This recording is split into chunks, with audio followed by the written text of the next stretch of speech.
The live TV, सच सबसे आगे। नमस्कार, द लाइव टीवी आप देख रहे हैं, आपके साथ मैं हूं आदित्य कुमार। दरअसल माधवीलता को तो आप जानते ही होंगे, पहले किस तरीके से मस्जिद के सामने तीर वाला निशान लगाने की कोशिश कर रही थी और ऐसे ही हवा में निशाना लगा रही थी। उसके बाद मुसलमानों के घर जाकर भी वोट मांग रही थी।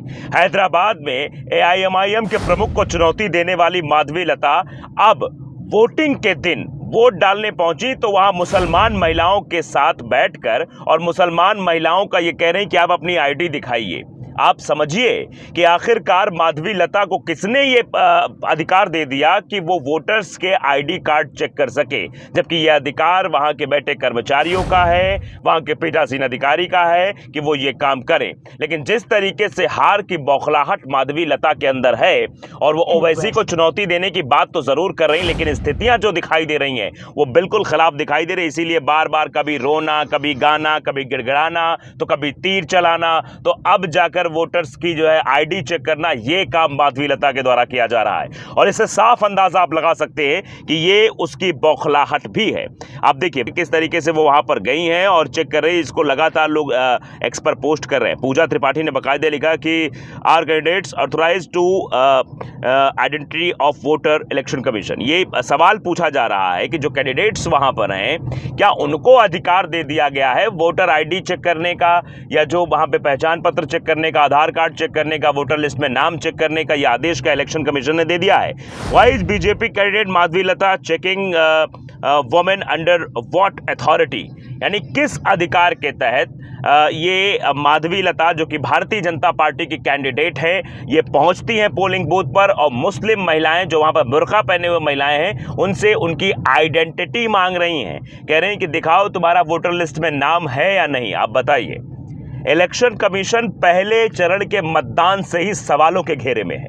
जिस तरीके से बार बार ये नियम कानून का हवाला देकर विपक्ष के नेताओं पर कार्रवाई करने की बात कहता है चुनाव आयोग, क्या इसमें बीजेपी के लोग नहीं आते, सिर्फ विपक्ष के नेता ही आते हैं? ये बीजेपी के लोगों पर कार्रवाई नहीं करेंगे? शुरुआती दौर से आप देखिए, चाहे मोदी जी का बयान उठा लीजिए या फिर जो 5 भारतीय जनता पार्टी के बड़े धुरंधर नेताओं ने संविधान बदलने की बात कह दी, राम मंदिर पर वोट मांगा जा रहा था, मेरठ में कैसे जो है अरुण गोविल जो चुनाव लड़ रहे थे वो भगवान राम की फोटो लेकर, यानी अपने आप को भगवान राम बताकर के कैरेक्टर निभा लिया तो भगवान राम बनकर वो वोट मांग रहे थे।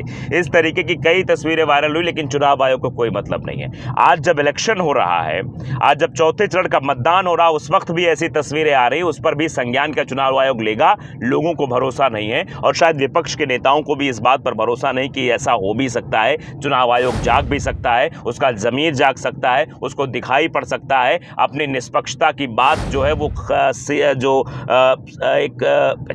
अपनी निष्पक्षता की बात को सिद्ध करने के लिए वो ऐसे कदम उठा भी सकता है। वैसे एक बार उठाया था, मोदी जी के बयान को लेकर जांच बिठाया था, लेकिन वो जांच कुछ हुई नहीं, बाद में क्लीन चिट दे दी जाती है। यानी मोदी जी कुछ कह दें या फिर अन्य नेता कुछ कह दें तो कोई भी कार्रवाई किसी प्रकार की नहीं होगी। तो आप समझिए इस तरीके से इलेक्शन होगा तो कैसे होगा। आपने संभल की वो तस्वीर देखी होगी, ज़ियाउर बर्क रहमान के साथ किस तरीके का सुलूक किया गया था एक प्रत्याशी के साथ, और उनके साथ लोग जो चल रहे थे उनको बाहर धक्के मारकर पुलिस द्वारा निकाला जा रहा था।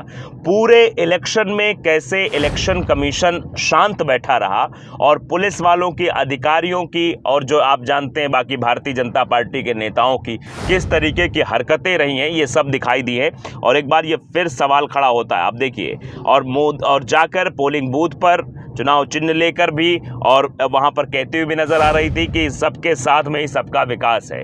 क्योंकि मोदी जी का नारा तो लेकर चल रहे हैं, लेकिन ये सबको पता है कि सबके साथ में सबका विकास क्या वाकई में मोदी जी इस परिपाटी पर चल रहे हैं या वाकई में ये सब कुछ सिर्फ एक छलावा है, दिखावा है और इसके आगे कुछ नहीं है। वोट डालने के बाद माधवीलता जब पहुंची तो ओवैसी को चुनौती देती नजर आई कि हम तो सबका साथ सबका विकास लेकर चल रहे हैं। शायद इसी की झलक दिखाने के लिए मुसलमानों के घरों पर जाकर भी माधवीलता ने वोट मांगा था। मुसलमानों के घर पर जाकर कहा था कि हमको वोट दे दीजिए, आपके लिए ओवैसी ने क्या क्या, हम आपके लिए काम करेंगे। इस तरह की बातें की गई। शायद इसीलिए मोदी जी का भी मन बदल रहा था कि वोट सबका मिल जाए, इसीलिए मुसलमानों के पक्ष में वो बातें करने लगे थे। उन्होंने एक टीवी इंटरव्यू के दरमियान कहा कि मैं तो कहना चाहता हूँ जो मुसलमान पढ़े लिखे हैं वो देखें कि 70 सालों सालों में कांग्रेस ने मुसलमानों के लिए कुछ नहीं किया। इस तरीके का narrative Bharatiya Janata party set करने की कोशिश कर रही थी कि मुसलमानों का वोट भी उसके पाले में आ जाए, क्योंकि पहले, दूसरे, तीसरे चरण के बाद चौथे चरण का मतदान हो रहा, उस वक्त भी तस्वीरें जो बता रही हैं वो यही बता रही हैं कि भारतीय जनता पार्टी की ज़मीन हिली हुई है। भारतीय जनता पार्टी के नेता, प्रत्याशी, जिस तरीके से उनके विरोध की तस्वीरें हर जिले से आ रही हैं। आप हरियाणा चले जाइए, हरियाणा में अरविंद शर्मा का विरोध है, हरियाणा में अशोक तंवर का विरोध है, और पुरजोर तरीके से जहां वो रैली करने जा रहे हैं वहां पर उनको काले झंडे दिखाए जा रहे हैं, वहां पर उनको जो है सीधे टारगेट किया जा रहा है, सवाल पूछा जा रहा है। अरविंद शर्मा से महिला ने पूछ लिया 5 सालों में हुआ क्या है, पहले हिसाब दीजिए। 10 सालों में क्या हुआ बताइए, मोदी जी ने क्या कर दिया है। किसान सड़कों पर आ गया है, किसानों के MSP की बात आज तक नहीं की जा रही है, किसान अभी भी प्रदर्शनरत है, लेकिन कोई हल इसका नहीं निकाला जा रहा है। ये सब प्रदर्शन देश में चल रहे हैं, लेकिन इलेक्शन के दरमियान इस तरीके की जो घटनाएं लगातार सामने आ रही हैं, और चुनाव आयोग से जब EVM पर सवाल होता है तो शायराना अंदाज में सिर्फ जवाब दे दिया जाता है, उसका कोई वैकल्पिक या ऐसी कोई व्यवस्था नहीं कर दी जाती जिससे आम जनमानस के अंदर भी ये जो रोष उत्पन्न है EVM को लेकर। क्योंकि हम लोग गाँव में रिपोर्टिंग भी कर रहे हैं, जा रहे तो देख रहे हैं, महिलाएं जो गांव की पढ़ी लिखी महिलाएं भी नहीं है, वो भी ये कहती हैं कि वोट कहीं भी डालो जाएगा मोदी को। मतलब आप समझिए ये इतना नैरेटिव सेट हो गया है लोगों के दिमाग में। ये चुनाव आयोग को अपनी निष्पक्षता और EVM पर उठ रहे सवालों का जवाब देने के लिए एक ऐसी व्यवस्था बनानी चाहिए ताकि लोगों को भरोसा हो सके कि हाँ, EVM पे हम जहां वोट डाल रहे हैं वहां डाला जाए। सिर्फ शायराना अंदाज में बातें कर देने से इसका हल नहीं निकल पाएगा। दूसरी सबसे बड़ी बात देखिए, माधवी लता पहुंची हैं तेलंगाना के हैदराबाद से, भारतीय जनता पार्टी के प्रत्याशी हैं। लोकसभा चुनाव के चौथे चरण में अमृता विद्यालय में वो गई थी, वह मतदान केंद्र में अपना वोट भी डाला। वोट डालने के बाद उन्होंने कहा कि सबका साथ सबका विकास है। साथ ही बीजेपी उम्मीदवार ने लोगों से वोट डालने का आग्रह किया, क्योंकि वोट बदलाव लाता और विकास की ओर ले जाता है, ये बात कह रही थी। तो शायद उनको भी बदलाव की उम्मीद होगी। क्या वो देश के बदलाव की बात कह रही थी या सिर्फ हैदराबाद की सीट को लेकर कह रही थी? लेकिन जनता तो समझती है कि बदलाव उसको भी चाहिए। मैं सभी मतदाताओं को कहा क्या है ये भी ज़रा आप जान लीजिए। मैं सभी मतदाताओं को केवल ये बताना चाहती हूँ कि ये हर नागरिक की जिम्मेदारी है कि वो वोट दे, क्योंकि वोट तो बदलाव लाता है, 2 बदलाव लाता है। पहला, अपने और अपने परिवार के प्रति एक नया बदलाव और विकास, और दूसरा, ये वंचितों, दलितों, गरीबों और हर उस बुजुर्ग व्यक्ति के जीवन में बदलाव लाने का अवसर देता है। बिल्कुल सही कहा। ये जो बदलाव की बात और 2 बदलाव की बात कि समाज में और फिर जो वंचित शोषित लोग हैं उनका जो है भरण पोषण हो पाए, वाकई में संविधान बदलने की जब बात पर सवाल किया गया तो वंचित, दलित, शोषित जब इनसे बात हुई तो कह रहे हैं अगर संविधान बदल दिया जाएगा तो हमारे पास बचेगा ही क्या। जिस संविधान की हम पूजा करते हैं, जिस संविधान को हम मानते हैं, वो संविधान ने जो संविधान है उसी ने हमें अधिकार दिया है जीने का, रहने का। आज हम अगर कंधे से कंधा मिलाकर चल पा रहे हैं, हर चीज़ में अपनी भागीदारी दे रहे हैं, तो ये सिर्फ संविधान की वजह से है। और जो संविधान बदलने की लोग बात कर रहे थे वो तो संविधान को ख़त्म कर देंगे तो बचेगा ही क्या, ये भी कह रहे हैं लोग। तो ये जो गरीबों, दलितों की बात ये माधवी लता कह रही थी, शायद पूरे देश के परिप्रेक्ष्य में कह रही थी कि देश में आखिरकार किस तरीके से बदलाव की एक नई बयार बह रही है। आगे भी बोला कि विकास की ओर बढ़ने के लिए मतदान सबसे अनमोल सामाजिक कार्य है। इसलिए मैं कहूँगी कि अगर आपके पास पैसा नहीं है लेकिन आपके पास वोट है तो भी अपने देश को विकसित भारत की ओर ले जाने में योगदान दिया है। और सबसे अच्छी बात है कि सभी को समझनी है कि सबके साथ में ही सबका विकास है।